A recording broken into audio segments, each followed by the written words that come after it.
എന്റേതു മാത്രം. രചന ആമിന. അവതരണം ഷാഹുൽ മലയിൽ. എഡിറ്റിംഗ് ഷെരീജ് പൂനൂർ. ഞാനെന്തിനാ നിന്റെ കൂടെ വരുന്നത്? രക്ഷിക്കാന്ന് എഴുതി വിളിച്ചാ, അല്ലാണ്ട് ഇയാളെ കൂടെ ഒരാളെ കൊതിയുണ്ടോന്നല്ല. എന്നാ പിന്നെ ഇവനെ കൂടി വിളിക്കാതെന്താ? സന്ദീപ് പറഞ്ഞവൾ ഞെട്ടി. അത് പിന്നെ എപ്പോഴും നമ്മളല്ലേ പോവാറ്. പെട്ടെന്ന് ഞാൻ വരുന്നുള്ള കാര്യം ഓർത്തില്ല. നിന്റെ കൂടെ എവിടേക്കും ഞാനില്ല. അതിലും ഭേദം കൊച്ചിന്റെ കൂടെ പോകുന്ന. സന്ദീപ് പറഞ്ഞു. ആര്യം വരുണ അവർ തന്നെ നോക്കിയിരിക്കുകയാണ്. നിങ്ങളിങ്ങനെ കാണുമ്പോൾ വഴക്കൂടാറുണ്ടോ? ഞാനല്ല, ഇയാൾ ചൊറിയുന്ന. ചൊറിഞ്ഞാലും മാന്തിയാലും എന്തോ ഉണ്ട്. ആര്യ സ്വയം പറഞ്ഞ ആലോചനയോടെ ഇരുന്നു. സ്ഥലമെത്തിയത് എല്ലാവരും അകത്തേക്ക് ചെന്നു. അവിടെ അവരുടെ ഫ്രണ്ട്സ് ചേർന്ന് ഏതാണ്ടൊക്കെ എടുത്തു വെക്കുന്നുണ്ട്. ഞങ്ങൾ അവിടെ നോക്കാം, നിങ്ങൾ ഇവിടെ റെഡി ആയിക്കോ. മണ്ഡപത്തിന്റെ പുറകിലും മുന്നിലും ചൂണ്ടി സന്ദീപ് പറഞ്ഞു. ആര്യ വേണ്ടതൊക്കെ എടുത്ത് വഴിന്റെ കൂടെ മുന്നിലേക്ക് ചെന്നു. നിന്നോട് ഇനി പ്രത്യേകം പറയണോ? ഇതൊക്കെ എടുത്ത് എന്റെ കൂടെ വാ. അതിനെ ആജ്ഞാപിക്കാൻ ഞാൻ തന്നെ അടിമയെന്നല്ല, എനിക്ക് ഇഷ്ടമുള്ള ഞാൻ ചെയ്യും. ഏറ്റത് പാതി എന്നാ, ബാക്കി വേണമെങ്കിൽ താനെടുത്തോ. സാധനങ്ങൾ കുറച്ചെടുത്തുകൊണ്ട് അതും പറഞ്ഞ് പ്രിയ ബാക്കിലേക്ക് നടന്നു. എന്തൊരു സ്വഭാവ, അഹങ്കാരി. അതും പറഞ്ഞ് അവൻ ബാക്കിയെല്ലായിടത്ത് അവിടേക്ക് ചെന്നു. സന്ദീപ് ചേറിൽ കയറിന്ന് പൂമാലയ്ക്ക് വെച്ച് സെറ്റാക്കുന്നുണ്ട്. പ്രിയ ഓരോന്ന് എടുത്തു കൊടുത്തു. അപ്പുറത്താണെങ്കിൽ വരുണിനെ സമ്മതിക്കാണ്ട് ആര്യാണ് ചെയ്യുന്നത്. ആൾക്ക് പറ്റാത്ത വരുൺ സഹായിക്കുന്നുമുണ്ട്. തനിക്കിതൊക്കെ ഇഷ്ടമാണല്ലേ? വരുൺ ചോദിച്ചു. ഇഷ്ടമുണ്ടായിട്ടൊന്നല്ല, എന്റെ ഏട്ടന്മാരുടെ ഈ വായതുകൊണ്ടാ ഞാൻ കഷ്ടപ്പെടുന്നു. വേറെ ആരെങ്കിലും ആയിരുന്നെങ്കിൽ ഈ വഴിക്കാൻ ഞാൻ വരില്ലായിരുന്നു. താൻ ആള് കൊള്ളാലോ. കൊള്ളാല്ലേ? ചേട്ടനറിയോ, ഇതൊരുപാട് പേര് എന്നോട് പറഞ്ഞിട്ടുണ്ടെന്നേ. എന്നെ കാണാൻ സാമന്തയെ പോലെ കുറച്ച് പേര്, എന്നാൽ അങ്ങനെയാണ് ആ കാഞ്ചിലാണെന്ന് കുറച്ച് പേര്. പിന്നെ ആർക്കും സങ്കടമുണ്ടല്ലോ എന്ന് എഴുതി എല്ലാം ഞാൻ അംഗീകരിച്ചു. പക്ഷെ എനിക്കതിന് ചാടിയൊന്നുമില്ല കേട്ടോ. ആര്യ പറഞ്ഞു. വരുണത് കേട്ട് വാ പൊളിച്ചു. ആര്യ അതൊക്കെ പറഞ്ഞ് കാറെടുത്ത് വെച്ചതും തറയിലേക്ക് വീഴാൻ പോയതും വരുൺ അവളെ പെട്ടെന്ന് സുരക്ഷിതമായി പിടിച്ചു. തള്ളുമ്പോ ഒരു മയത്തിലൊക്കെ തള്ളണം, അല്ലെങ്കിൽ ജീവനില്ലാത്ത സാധനങ്ങൾക്ക് പോലും പിടിക്കില്ല. അവള് നേരെ നിർത്തിക്കൊണ്ട് അവൻ പറഞ്ഞു. അവളതിന് പുച്ഛിച്ച് കാണിച്ചു. തള്ളൊന്നല്ല, ഉള്ളത് പറഞ്ഞതാ. മാറിക്ക്, ബാക്കി ഞാൻ ചെയ്യാം. നീ വീഴുമ്പോ പിടിക്കാൻ എനിക്ക് കുറച്ച് ബുദ്ധിമുട്ടുണ്ട്. മാന്യനാണെന്ന് കാണിക്കാനാണോ? അല്ലേടി, നിന്റെ വെയിറ്റ് താങ്ങാനൊക്കെ കഴിഞ്ഞിട്ടാ. കാണുന്ന പോലല്ല, നല്ല വെയിറ്റാ നിനക്ക്. അവൻ പറഞ്ഞു. അവൾ ചുണ്ടു വിളിക്കൊണ്ട് ഓരോന്ന് അവൻ എടുത്തു കൊടുത്തു. അതിങ്ങോട്ട് എടുക്ക്. ഏതാ? ഇതാണോ? അല്ല, മറ്റേത്. ഇതോ? അതല്ലേ ഞാൻ ലെഫ്റ്റ് സൈഡിലെ ഓറഞ്ച്. ഇതോ? ഓ അല്ല, അതിന്റെ അപ്പുറത്ത്. അവൻ പറഞ്ഞു. പ്രിയ അവനെ ദേഷ്യപ്പെട്ട് നോക്കി. ഇയാളെന്താ കളിക്കുകയാണോ? വേണേ വന്നെടുക്ക്, ഇനി എനിക്ക് വയ്യ ഇവിടെ കുഞ്ഞെടുക്കാൻ. പ്രിയ അരിശത്തോടെ പറഞ്ഞു. അതൊക്കെ ഏൽക്കുമ്പോ ഓർക്കണമായിരുന്നു. അത്രയ്ക്ക് ബുദ്ധിമുട്ടാണെങ്കിൽ ഞാൻ എടുത്തുതരാം, ബാക്കി നീ തന്നെ ചെയ്യും. പാതി എന്നല്ലേ പറഞ്ഞേ? ഇതൊക്കെ എനിക്കും പറ്റും, താ മാറിക്ക്, ഞാൻ കയറിക്കോളാം. അവൾ പറഞ്ഞത് അവനൊന്ന് തലവിളിക്കൊണ്ട് താഴേക്ക് ഇറങ്ങിയതും പ്രിയ മേലേക്ക് കയറിയതും അവളെ പേടിപ്പിക്കാവുന്ന അവളെ സന്ദീപ് ചേറിൽ പിടിച്ചൊന്ന് കുലുങ്ങിയതും പ്രിയ പേടിച്ച് നിലവിളിച്ചുകൊണ്ട് അവന്റെ മേലേക്ക് വീണു. എഴുന്നേറ്റ് മാറി, കളിപ്പിൽ പറഞ്ഞുകൊണ്ട് അവളെയും പിടിച്ച് മാറ്റി സന്ദീപ് എഴുന്നേറ്റ് നിന്നു. നീയല്ലേ എന്നെ തള്ളിയിട്ട്? വീഴാണ്ടിരിക്കാൻ പിടിച്ചപ്പോൾ മനഃപൂർവ്വം എന്റെ മണ്ടേ കൂടി വീണോ പോരാ, നിന്ന് അനാവശ്യം പറയുന്നോ? അനാവശ്യം കാണിച്ച് താനല്ലേ പെരും കള്ള. ദേ ഇല്ലാത്ത പറഞ്ഞാലുണ്ടല്ലോ, നിന്നെ കൊണ്ട് പറ്റില്ല എന്നൊക്കെ പറഞ്ഞാ പോരെ. വെറുതെ നിന്നെ എന്റെ മേപ്പോട്ട് വരുന്നത്. ആര് പറഞ്ഞു എനിക്ക് പറ്റില്ലാന്ന്? എന്നെ കൊണ്ട് പറ്റും. അങ്ങനെ തോറ്റ് പിന്മാറില്ല ഞാൻ, കാണിച്ചു തരാം നിനക്ക്. അതും പറഞ്ഞ് അവൾ ചാടി എഴുന്നേറ്റ് മേലേക്ക് കയറി. ആവുന്ന പണിക്ക് പോയാ പോരെ? അവൻ ചോദിച്ചതും അത് മൈൻഡ് ചെയ്യാതെ അവൾ മേലേക്ക് എത്തിയതും പെട്ടെന്ന് എന്തോർത്തുന്ന പോലെ അവൾ ടോപ്പിന്റെ സൈഡിൽ കൈകൊണ്ട് മറച്ചുകൊണ്ട് അവനെ നോക്കി. അവൻ വേറെ എവിടെയൊക്കെ നോക്കി നിൽക്കുന്ന കണ്ട് അവളുടെ ചുണ്ടിലൊരു പുഞ്ചിരി വിരിഞ്ഞു. ഞാൻ ചെയ്തോളാം, താഴെ ഇറങ്ങും. അവൻ പറഞ്ഞു. അവൾ അനുസരണയോടെ താഴേക്ക് ഇറങ്ങി. എല്ലാം കഴിഞ്ഞതും അവൻ നേരെ ചെയറിലേക്ക് ഇരുന്നു. അപ്പോഴേക്ക് അടുത്തായി വരുണും ആര്യയും വന്നിരുന്നു. വെള്ളം പ്രിയ ഒരു ഗ്ലാസ്സിൽ കൊണ്ടുവന്നു. സന്ദീപ് അടുത്തിരിക്കുന്നവരെ നോക്കി. നിക്ക്, ഞാൻ കൊണ്ടുവരാം, ഇത് സന്ദീപിനാ. എന്താ, ഞാൻ കുടിച്ചിറങ്ങില്ലേ, വല്ലാത്ത ദാഹം. അതും പറഞ്ഞ് ആര്യ അതെടുത്ത് കുടിച്ചു. അപ്പോഴേക്കും പ്രിയ എല്ലാവർക്കും വെള്ളവുമായി വന്നു. താങ്ക്സ്, സന്ദീപ് പറഞ്ഞു. അവൾ അതിന് ചിരിച്ചു. താങ്ക്സ് കടുപ്പിച്ച് അതും പറഞ്ഞ് ആര്യ കപ്പ് തിരിച്ചു കൊടുത്തു. പ്രിയ അവളെയും നോയി ചിരിച്ചു. എല്ലാം കഴിഞ്ഞതും അവർ നേരെ വീട്ടിലേക്ക് വിട്ടു. പ്രിയയും ആരെയും വീട്ടിലാക്കി സന്ദീപ് തിരിച്ചുപോയി. ഏട്ടാ, എങ്ങനെയുണ്ടായിരുന്നു അവിടെ? അവനെ കണ്ടപാടിൽ വെച്ച് അടുത്തേക്ക് ഓടി വന്നു. അടിപൊളിയാക്കിയിട്ടുണ്ട്, എല്ലാവരും വലിയ സന്തോഷത്തില്ല. മോളും സന്തോഷമായിരിക്കും, ഞാനൊന്ന് ഫ്രഷ് ആവട്ടെ. അവൻ പറഞ്ഞ് സന്ദീപ് അകത്തേക്ക് പോയതും ലച്ച് ചിരിച്ചുകൊണ്ട് അവനെയും നോക്കി നിന്നു. കൂടെ ആരൊക്കെ ഉണ്ടായിരുന്നു മോനെ? ആനന്ദിന്റെ സഹോദരിമാരുണ്ടായിരുന്നു, പിന്നെ വരുണും കുറച്ച് ഫ്രണ്ട്സും. അച്ഛൻ ഇനിയൊന്നും ഓർത്ത് ടെൻഷൻ ആവണ്ട, അവിടെ എല്ലാം ഓക്കെയാണ്. ഇവിടെ ബാക്കിയൊക്കെ ഞാൻ നോക്കിക്കോളാം, അച്ഛൻ മുന്നിൽ നിന്നാൽ മാത്രം മതി. സന്ദീപ് പറഞ്ഞു. ഗിരി ചിരിച്ചോണ്ട് അവനെ തലയിലൊന്നും തടവി. ഇതുപോലൊരു സന്തോഷം നിനക്കും വേണ്ടേ മോനെ? ആലോചിക്കാച്ച, ആദ്യം ഇതൊക്കെ ഒന്ന് കഴിയട്ടെ, സമയമുണ്ടല്ലോ. അതും പറഞ്ഞ് അവൻ ഒഴിഞ്ഞു മാറിയതും ഗിരി ഒരു ദീർഘനിശ്വാസത്തോടെ കണ്ണടച്ച് ചാരിയിരുന്നു. ഏട്ടനും കൂടി സംസാരിക്കണം, വരും ചേട്ടനോട് പ്രത്യേകം പറയണം. എന്നാലും എൻ്റെ ഏട്ടനെ കൂടി തീരുമാനം എടുപ്പിക്കാൻ എനിക്കാവും. അവന്റെ മനസ്സ് ശാന്തമാകുമ്പോൾ അവന് തീരുമാനം എടുക്കും. ഇതിന്റെ പേരിൽ അവനെ കൂടുതൽ ബുദ്ധിമുട്ടിക്കരുത്, അവൻ സ്വയം ആലോചിക്കട്ടെ. ആനന്ദ് പറഞ്ഞു. ലച്ചു അതിന് മൂളി. അല്ല, ഏട്ടന്റെ കാര്യം മാത്രമേ ചിന്തയുള്ളൂ. 2 ദിവസം കൂടി കഴിഞ്ഞാൽ വിവാഹ. നമ്മുടെ കാര്യത്തിൽ എന്താ തീരുമാനം? എല്ലാവരും തീരുമാനിച്ചില്ലേ, ഇനി ഞാൻ എന്ത് തീരുമാനം പറയാനേട്ടാ? എനിക്കും സന്തോഷം. ഞാൻ ചോദിച്ച അതല്ല, നമ്മുടെ ഭാവിയെക്കുറിച്ച്. ഞാനും നീയും നമ്മുടെ മക്കളും അച്ഛനും അമ്മയൊക്കെ ആയിട്ടുള്ള ഒരു ജീവിതം ഞാനും സ്വപ്നം കണ്ടു തുടങ്ങി. എപ്പോഴും അതൊക്കെ എൻ്റെ മനസ്സിൽ. ഏട്ടൻ്റെ ആഗ്രഹം പോലെ തന്നെ എല്ലാം നടക്കും, ഞാൻ കൂടെ ഉണ്ടാവും. എനിക്കറിയാം. പിന്നെ എനിക്ക് ഏട്ടനോട് കുറച്ച് കാര്യങ്ങൾ ചോദിക്കാനുണ്ട്.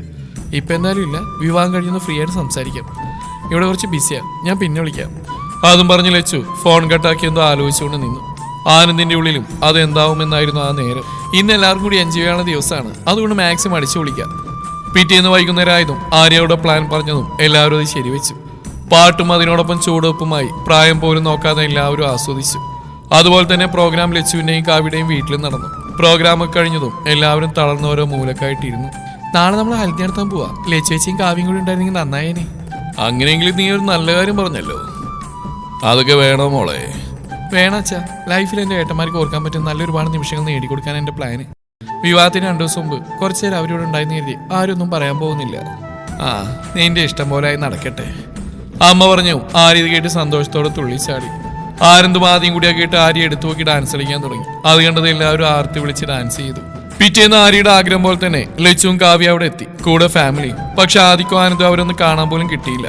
ആര്യയെ പോലും ആ പരിസരത്ത് കാണാനില്ല. അമ്മ രണ്ടും കൂടി വീട് മൊത്തം കറങ്ങി നോക്കുകയാണ് അവരെ. ആദ്യം ആനന്ദ് എവിടെ മോളെ? അവരെ കാണാണ്ട് അച്ഛൻ ആര്യയോട് ചോദിച്ച അവൾ കൈമലത്തി. എനിക്കറിയില്ല അച്ഛാ, ഞാൻ കണ്ടിട്ടില്ല. എല്ലാം നീയാണ് നോക്കി നടത്തുന്നത് പറഞ്ഞിട്ട് ഇപ്പൊ രണ്ടിനെയും കാണാനില്ലല്ലോ.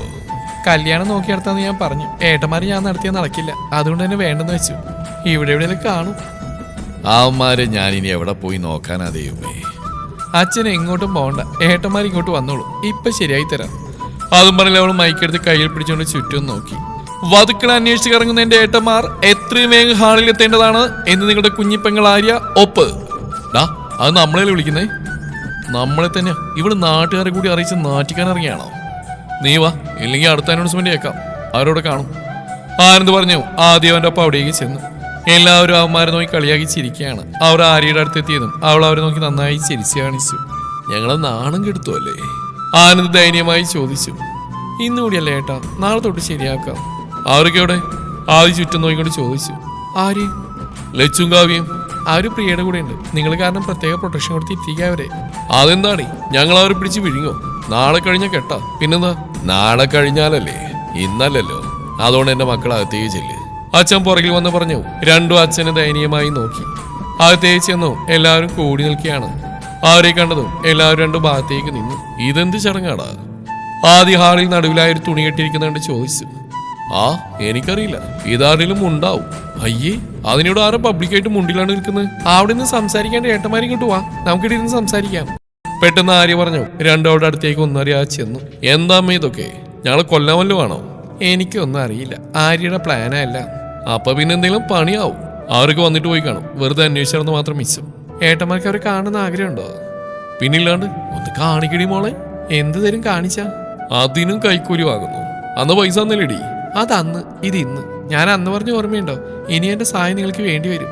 ഇതന്ന് ഫോൺ സ്വിച്ച് ഓഫ് ആക്കി എന്നെ അവിടെ പോസ്റ്റാക്കി നിർത്തിയേന്. കല്യാണം പ്രമാണിച്ച് ഇവള് കണക്കിന് സമ്പാദിക്കുന്നുണ്ട്. ഇതൊക്കെ എവിടെ കൊണ്ടുവെക്കുന്നു ആവോ? സംസാരിക്കാൻ സമയമില്ല, കാശ് കിട്ടിയപ്പോ തന്നെ കാണാം. കൊടുത്തേക്കടാ, നമ്മുടെ ആവശ്യമായി പോയില്ലേ? അതാ പിടിക്ക്, ഇനി കാണിച്ച. 2 പേര് കണ്ണടച്ചിരിക്കെ. കണ്ണുറക്കുമ്പോൾ 2 പേര് നിങ്ങളുടെ മുമ്പിൽ കാണും. എന്ത്? ഈ മുണ്ടിന്റെ മുകളിലോ? ആരത് മുന്നിലെ മുണ്ടിലേക്ക് നോക്കി പറഞ്ഞു. ഇത് മുണ്ടൊന്നല്ല ഏട്ടാ, കർട്ടനാ. ഈ ഏട്ടന്റെ കാര്യം. കണ്ണടിച്ചിരിക്കും 2 പേരും. ആര്യ പറഞ്ഞു. 2 തീയിട്ട് പ്രതീക്ഷയോടെ കണ്ണടച്ചിരുന്നു. അപ്പോഴേക്ക് അവൾ അപ്പുറം ഇപ്പുറം നിന്ന് സന്ദീപിനോടും വരനിനോടും കൈ കാണിച്ചതും 2 കൂടി കർട്ടൻ മേലേക്ക് പൊക്കി. ഇനി കണ്ണു തുറന്നോ? 2 കേട്ട് കണ്ണു തുറന്നു. ഒരു മിന്നായം പോലെ അവരെ കണ്ടതും പെട്ടെന്ന് കർട്ടൻ വീണു. എടാ, അവരപ്പുറത്തുണ്ട്. ഞാനും കണ്ടു. സാരില്ല, 2 ദിവസം കൂടി വെയിറ്റ് ചെയ്യാം. എന്നാലും വാങ്ങിയ കാശിന് പകുതി പോലും ആയിട്ടില്ലത്. ഇതൊക്കെ മതി. ഇനി ആദ്യം ആരാണ് സംസാരിക്കുന്നത് അവർക്ക് ഞാൻ ഈ മൈക്ക് കൊടുക്കും. എന്നിട്ട് ഞാൻ പറയുന്ന പോലെ ചെയ്യണം. ആര്യ പറഞ്ഞു. 2 കൽപ്പിൽ നോക്കിയിട്ട് നേരെ ഇരുന്നു. അതെന്തിനാ? ഇനി എന്താ? എന്തിനാണ് പിടിച്ചിരുത്തിയിരിക്കുന്നത്? ആദ്യ പറഞ്ഞു. ആര്യ അവന്റെ നേർക്ക് മൈക്ക് നീട്ടി. ഗംഭീരായിട്ടൊരു പാട്ട് പാടി കേട്ടാ എല്ലാവരും ഒന്ന് കേൾക്കട്ടെ. ആര്യ പറഞ്ഞു. അവൻ ഞെട്ടി എല്ലാവരെയും നോക്കി. ഞാനോ? എനിക്ക് പാടാനൊന്നും അറിയില്ല. ഇങ്ങനെയൊക്കെയല്ലാണോ പഠിക്കുന്നത്? പാടിക്കോ. എന്നാ പിന്നെ നീ പാടിക്കോ. ഞാനത്രക്കാരനല്ല. അത് പറഞ്ഞ് അവർ നോക്കി ചിരിച്ചുകൊണ്ട് ലച്ചുവിനെ കാണാനൊക്കെ പോയി നോക്കിയിരിക്കുകയാണ് ആനന്ദ്. ആദ്യം പാടില്ലെന്ന് പറഞ്ഞെങ്കിലും ആര്യല്ലേ, ആളവനെ കൊണ്ട് പാടിപ്പിച്ചു. പാട്ട് കഴിഞ്ഞതും കാവ്യയുടെ ഭാഗത്തെ കർട്ടൻ കുറച്ചൊന്ന് പൊങ്ങിയതും ആദ്യം കണ്ട് ചിരിച്ചുകൊണ്ട് ആര്യയെ നോക്കി. ആനന്ദാണെങ്കിൽ അവൻ്റേതെന്താ പൊങ്ങാത്തേന്ന് നോക്കി ഇരിക്കുകയാണ്. ഇനി വലിയേട്ടൻ. ഞാനോ? ഞാൻ സംസാരിച്ചിട്ടില്ല. അപ്പൊ പിന്നെ ഇപ്പൊ സംസാരിക്കുന്ന ആരാ? ഞാൻ പാടിയില്ലേ? ഇനി നീ ധൈര്യമായിട്ട് പാടിക്കോ. ആദിയുടെ സപ്പോർട്ട് കിട്ടിയതും അവനൊരു വിധം ഒപ്പിച്ചു. അപ്പോഴേക്കും അവന്റെ ഭാഗത്തെ കുറച്ച് കർട്ടൻ പൊങ്ങിയത് ആനന്ദ കണ്ട് ചിരിച്ചു. അവന് ട്രിക്ക് പിടിയിട്ടിയ പോലെ അവൻ ചിരിച്ചുകൊണ്ട് തലകുലുക്കി. ഇനി ഞാൻ തന്നെ പാടാം. ആനന്ദ പറഞ്ഞ് മൈക്ക് വാങ്ങിയതും എല്ലാവരും അതുകൊണ്ട് വായുമ്പോൾ ചെന്നു. ഇവന് വട്ടായോ? ആദ്യം ആലോചിക്കാതിരുന്നില്ല. എന്നാ പിന്നെ അങ്ങനെ ആയിക്കോട്ടെ. അതും പറഞ്ഞ് ആര്യ സന്ദീപിനെയും വരനെയും നോക്കി കണ്ണിറുക്കിക്കൊണ്ട് പറഞ്ഞു. ആനന്ദ് വലിയ കാര്യത്തിൽ പാടി തകർക്കുകയാണ്. എന്നിട്ടും കർട്ടൻ പൊങ്ങാത്ത കണ്ട് അവൻ ആര്യയെ നോക്കി. അങ്ങനെയൊന്നും കാണില്ല ഏട്ടാ, ഇതെന്റെ പ്ലാനാ. സിമ്പിളായിട്ട് ഈ കർട്ടൻ അങ്ങനെ പൊങ്ങില്ലളിയാ, സന്ദീപ് പറഞ്ഞു. ആനന്ദ് ദയനീയമായി അവളെ നോക്കി. അപ്പോഴേക്കും പ്രിയ പ്ലേറ്റിൽ ഒരു ഓറഞ്ചുമായിട്ട് വന്നു. ഇനി ഇത് കഴിക്കണം. ഇത് കഴിക്കുന്നയാളുടെ കർട്ടൻ കുറച്ചുകൂടി പൊങ്ങും. അത്രയേ ഉള്ളൂ. ഇത് സിമ്പിൾ. ഞാൻ ഇപ്പൊ തീർത്തുതരാം. വെയിറ്റ് പറഞ്ഞു കഴിഞ്ഞില്ല. ഈ ഓറഞ്ച് ആദ്യം ആരാണോ എടുക്കുന്നത് അവർക്കായി അവസരം. പിന്നെ അത് എടുത്താൽ മുഴുവൻ കഴിച്ചിരിക്കണം. ഇല്ലെങ്കിൽ അമ്മയുടെ വക സ്പെഷ്യൽ പണിഷ്മെന്റ് ഉണ്ടാവും. ആര്യ പറഞ്ഞു. രണ്ടും ഒന്നിച്ച് അമ്മയെ നോക്കി. അമ്മ കയ്യിലൊരു വലിയ പാത്രമൊക്കെ പിടിച്ച് നിൽക്കുകയാണ്. എന്നാ പിന്നെ തുടങ്ങിക്കോ.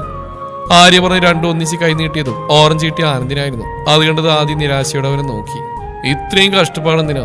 അവരെ കാണാൻ വേണ്ടിയാണോ? നമ്മളൊന്ന് എഴുന്നേറ്റ് അവരെ കാണാൻ പറ്റുന്നല്ലേ ഉള്ളൂ. ആദ്യ പറഞ്ഞു. ആനന്ദ കേട്ട് ഓറഞ്ചിലേക്ക് നോക്കി. ഇത് കിട്ടാൻ വേണ്ടിയിട്ടുള്ള നിന്റെ ഐഡിയ അല്ലേടാ? അല്ലെന്നേ. എന്താ രണ്ടുപേരും കൂടി ഒരു സംസാരം? അല്ല, ഞങ്ങൾ എന്തിനാ വെറുതെ ഇങ്ങനെ കഷ്ടപ്പെടുന്നെന്ന് പറയായിരുന്നു. അവരെ കാണാൻ ഞങ്ങൾക്ക് ഇതിനെ ഈ ഊള പ്ലാനൊക്കെ അനുസരിക്കുന്നത്. ആദ്യ പറഞ്ഞോട് എഴുന്നേറ്റു. ഇരിക്കണം അവിടെ. അച്ഛന്റെ ശബ്ദം കേട്ടതും ആദ്യം ഞെട്ടി അച്ഛൻ നോക്കി. കയ്യിൽ വടിയായിട്ട് നിൽക്കുകയാണ് പുള്ളി. അച്ഛൻ എന്താ വടിയൊക്കെ ആയിട്ട്? നിനക്കൊക്കെ രണ്ട് തരാൻ. ഇന്ന് ഇവള് പറയുന്ന മുഴുവൻ കേട്ടിട്ട് നീയൊക്കെ ഇവിടുന്ന് എഴുന്നേറ്റാ മതി. കല്യാണം വരെയുള്ള ദിവസം ഞങ്ങൾ ആർക്കും വിട്ടുകൊടുത്തിരിക്കുക, മനസ്സിലായോ? ഞങ്ങളൊന്ന് ആസ്വദിക്കട്ടെടാ മക്കളെ. എല്ലാരും കൂടി പ്ലാൻ ചെയ്താണല്ലേ. പിന്നെ മോനെ, ഇതൊക്കെ പാതി വഴിക്ക് ഇട്ടിട്ട് പോയാൽ കെട്ടിക്കഴിഞ്ഞ കൊച്ചുങ്ങളെ ഞങ്ങൾ കൊണ്ടുപോകും. സുമതി കുത്തിത്തിരിപ്പാൻറ്റി ഇറങ്ങിയല്ലോ. ഇത് ഇവരുടെ പ്ലാനാവും. ആരുടെ അടിയായാലും ഇന്ന് ഇതൊക്കെ നടക്കും. എല്ലാരും ഇരിക്കുക. ഇനി നമുക്ക് ഇരുന്ന് കാണാം. അച്ഛൻ പറഞ്ഞ എല്ലാവരും സീറ്റിലിരുന്നു. ആനന്ദം ആദ്യം പെട്ട അവസ്ഥയിലാണ്. കഴിക്കൂലേട്ടാ? ഓ, കഴിക്കാം. അതും പറഞ്ഞ് അവനൊരു കടിയടിച്ചോ. പെട്ടെന്ന് ഞെട്ടി ആര്യെ നോക്കിയതും അവൾ നല്ലപോലെ ചിരിച്ചു. എങ്ങനെയുണ്ട്? നല്ല ടേസ്റ്റ് ഇല്ലേ? പ്രിയയുടെ കൂടി ചോദിച്ചോ. അവന്റെ കണ്ണൊക്കെ ഏതാണ്ട് തള്ളി വന്ന ലക്ഷണമാണ്. നോക്കിക്കൊണ്ടിരിക്കാണ്ട് മുഴുവൻ കഴിക്കേട്ടാ. ചതിച്ചതല്ലേ? ഇതിനൊക്കെ നിനക്ക് പകരം തരാം ഞങ്ങള്. ആനന്ദ് ഓറഞ്ചിന്റെ അകത്തെ മുളകിലേക്കൊന്ന് നോക്കി. ഓ ഭാഗ്യം, എനിക്ക് കിട്ടിയില്ല. നന്ദു, ഇതാ വെള്ളം. പ്രിയാന്റെ മുമ്പിലേക്ക് ഗ്ലാസ് നീട്ടി അവൻ തുറിച്ചു നോക്കി. ഇനി ഇതിലെന്തെങ്കിലും കലക്കിയിട്ടുണ്ടോ? സംശയാണി കുടിക്കണ്ട, ഞാൻ കൊണ്ടുപോയിക്കോളാം. അയ്യോ വേണ്ട, ഇങ്ങെടുക്ക്. അവൻ എരി വലിച്ചുകൊണ്ട് അവളുടെ കയ്യിൽ നിന്ന് വെള്ളമായി കുടിച്ചു. എല്ലാം ഒന്ന് സൂക്ഷിക്കുന്നത് നല്ലതാ. എങ്ങനെയുണ്ടായിരുന്നു? ഒന്ന് കടിച്ചു നോക്ക്, അപ്പൊ അറിയാം. ഓ വേണ്ട, വേണ്ടായിട്ടാ. അപ്പോഴേക്ക് ആനന്ദിന്റെ ഭാഗത്ത് കുറച്ചുകൂടി പൊങ്ങി. അതിലൂടെ ലച്ചുവിന്റെ കഴുത്തു മുഖം കണ്ടതും ആനന്ദ് കണ്ട് ചിരിച്ചു. ഓ, ഒന്ന് എരിഞ്ഞാലെന്താ, കാണാലോ എന്ന ചിന്തയിലാണ് ആനന്ദ്. നെക്സ്റ്റ് പോരട്ടെ, ആര്യ പറഞ്ഞു. പ്രിയ അടുത്തായിട്ടായിട്ട് വന്നു. അതിനി എന്താണാവോ? പ്രിയ ഒരു കപ്പിൽ ജ്യൂസും പിന്നെ കുറച്ച് മിഠായിട്ട് വന്നു. ഇത് സിമ്പിളല്ലേ? ആദി നേരത്തെ അങ്ങനെ തന്നെയാ പറഞ്ഞ്. പുറത്തു നോക്കുമ്പോ സിമ്പിള്, അതിനകത്ത് എന്താന്ന് അവർക്കേ അറിയൂ. എന്നാ പിന്നെ എനിക്ക് ജ്യൂസ് മതി. അത് പറഞ്ഞ് ആദ്യം ജ്യൂസ് എടുത്തു. ആനന്ദ് വേറെ വഴിയില്ലാതെ മുട്ടായി കയ്യിലെടുത്തു. ആദ്യം ഒറ്റ വലിക്ക് ജ്യൂസ് കുടിച്ചു. അത് അതുപോലെ പുറത്തേക്ക് തുപ്പി. അത് കണ്ടത് ആനന്ദ് ഞെട്ടി. എന്താടാ മൊത്തം ഉപ്പാടാ? നന്നായി പോയി. അപ്പൊ ഇത് ധൈര്യമായിട്ട് കഴിക്കാം. അത് പറഞ്ഞ് പൊങ്ങിയ ഭാഗത്ത് കൂടി ലച്ചുവിന് മുട്ടായി എറിഞ്ഞു കൊടുത്തു. അവനും പൊട്ടിച്ച് വായിലിട്ടും ആദ്യം അത് കണ്ട് ആര്യയെ നോക്കി. ഞാനിതിന് പ്രതികാരം ചെയ്യും, നോയിക്കോ. നടന്ന തന്നെ പ്രിയ. നീ കൂടി, നിന്റെ അഭിപ്രായം ഇവിടെ ആർക്ക് വേണം? കിട്ടിയല്ലോ, ഇനി ഉണ്ടാക്ക്. സന്ദീപ്. അവരെ നീ ആരാ? ഞാൻ എനിക്ക് തോന്നുമ്പോ മിണ്ടും. താൻ വാടിച്ചു വെച്ചാൽ മതി. പ്രിയ. അഹങ്കാരി. അത് നിന്റെ കെട്ടിയോള്, അവളെ പോയി വിളിക്ക്. അവൻ പറഞ്ഞ പ്രിയ കലിപ്പിൽ അവനെ നോക്കി. ഇതൊന്ന് നിർത്തുവോ? നിങ്ങൾ എപ്പോഴാണ് ശത്രുക്കളായത്? നിന്റെ ഏട്ടന്റെ സ്വഭാവം എനിക്ക് തീരെ പിടിക്കുന്നില്ല ലച്ചു. ഇയാൾക്ക് ഇത് എന്തിന്റെ കേടാ? ഞാനൊന്നും ചെയ്തിട്ടില്ല. ഇവള് കുറച്ച് കൂടുതലല്ല, അതൊന്ന് കുറച്ചാ ഞാൻ. എന്റെ കൂടിനെ കുറവ് നോക്കി ഇയാളാരാ? താൻ തന്റെ കാര്യം നോക്കിയാൽ മതി. ഇവര് വീണ്ടും ഉടക്കിയോ? ചേടാ, ഇതെന്ത് കഷ്ടാ. എന്താ, തനിക്കെന്തെങ്കിലും പ്രശ്നമുണ്ടോ? എനിക്കെന്ത് പ്രശ്നം? വേണേ ഞാൻ കൂടി സഹായിക്കാവരെ. എന്തിനാ, വഴക്കുണ്ടാക്കാനാണോ? പിന്നല്ലാണ്ട് എനിക്കിതൊക്കെ ഇഷ്ടാ. താനാള് കൊള്ളാലോ. ചേട്ടൻ അറിയോ? തള്ളെനിക്ക് കേൾക്കണ്ട, കഴിഞ്ഞ ദിവസം കേട്ടല്ലേ. അല്ലെങ്കിലും മറ്റുള്ളവർക്ക് നല്ല വരുന്നിങ്ങനെ ചിലർക്ക് പിടിക്കില്ല. അതിനെ അസൂയപ്പെട്ടിട്ട് കാര്യമില്ല. അതും പറഞ്ഞ അവൾ പൂച്ചിച്ച് തിരിഞ്ഞു. വരുൺ ഇതോ എന്ന ഭാഗത്തിൽ അവളെ മൊത്തം നോക്കി. തനിക്കിത് എന്തിന്റെ കേടാ? ഞാൻ തന്നോട് സംസാരിക്കാൻ വന്നില്ലല്ലോ. പിന്നെ ആരപ്പം സംസാരിക്കുന്നത്? ഇതൊക്കെ കണ്ട് മറന്ന് നോക്കിയിരിക്കുകയാണ് ലച്ചുവും കാവ്യം. ഒന്ന് നിർത്താവോ? ഇതൊന്ന് കഴിഞ്ഞിട്ട് നിങ്ങൾക്ക് അടിയുണ്ടാക്കാൻ ഞാൻ അവസരം തരാം. ആര്യ പറഞ്ഞു. പ്രിയ അവരെ നോക്കി പൂജിച്ചുകൊണ്ട് ആര്യയുടെ അടുത്തേക്ക് ചെന്ന് നിന്നു. ഇനി എന്താണോ എന്തോ വരുന്നത്. ഡാൻസ് മസ്റ്റാ, അതുകൊണ്ട് ഇനി ഡാൻസ് വേണം. സന്ദീപ് പറഞ്ഞ് രണ്ടും ഞെട്ടിയവരെ നോക്കി. സോറി അളിയൻസ്. ഡാൻസ് ഒക്കെ എനിക്ക് സിമ്പിളാ. അവൻ പറഞ്ഞ ആദ്യം ചാടി എഴുന്നേറ്റ് ഡാൻസ് കളിക്കാൻ തുടങ്ങിയതും ആനന്ദ് അവരുടെ ഒപ്പം കൂടി. പിന്നെ എല്ലാവരും അതുകൊണ്ട് ഡാൻസ് കളിക്കാൻ തുടങ്ങി. രണ്ടും ലച്ചുവിനെയും കാവ്യയും കാണാൻ ആവത് നോക്കിയെങ്കിലും ആര്യയും പ്രിയും സന്ദീപും വരുന്നതിന് സമ്മതിച്ചില്ല. ഡാൻസ് ഒക്കെ കഴിഞ്ഞ് എല്ലാം തളർന്ന് ഓരോ ഭാഗത്തായി ഇരുന്നതും ആനന്ദും ആദ്യം നേരെ അവരുടെ സീറ്റിൽ പോയിരുന്നു. ഇനി ഞങ്ങൾക്ക് കാണാവോ? ഉറപ്പായും. പെട്ടെന്ന് ആര്യ വിസിലടിച്ചും തലവഴിയെ വെള്ളം വീണും നാലും ഞെട്ടി എഴുന്നേറ്റു. അപ്പോഴേക്കും ബാക്കി നാലും ഓടി മാറി. മുന്നിലെ തടസ്സം നീങ്ങിയ ലച്ചുവിനെയും കാവ്യം കണ്ട് ആനന്ദും ആദ്യം അവരുടെ അടുത്തേക്ക് ചെന്ന് അവർ രണ്ടും വെള്ളമൊക്കെ തട്ടിക്കളഞ്ഞ് അവരെ നോക്കിയതും പരസ്പരം കണ്ണുകളോടൊക്കെ അങ്ങനെ നിന്നു. അപ്പോഴേക്കും അതിന് പറ്റിയ സോങ് പ്ലേ ആയതും ഏതോ ലോകത്തെന്ന പോലെ പാട്ടിനനുസരിച്ച് അവർ ചുവട് വെച്ചു. ആദ്യം കാവ്യ അവനിലേക്ക് ചേർത്ത് നിർത്തിയതും അവൾ ചിരിച്ചുകൊണ്ട് അവന്റെ തോളിൽ കൈവച്ച് ഡാൻസ് കളിച്ചു. തുടരും ഈ കഥയുടെ ബാക്കി ഭാഗം നാളെ ഇതേ സമയം.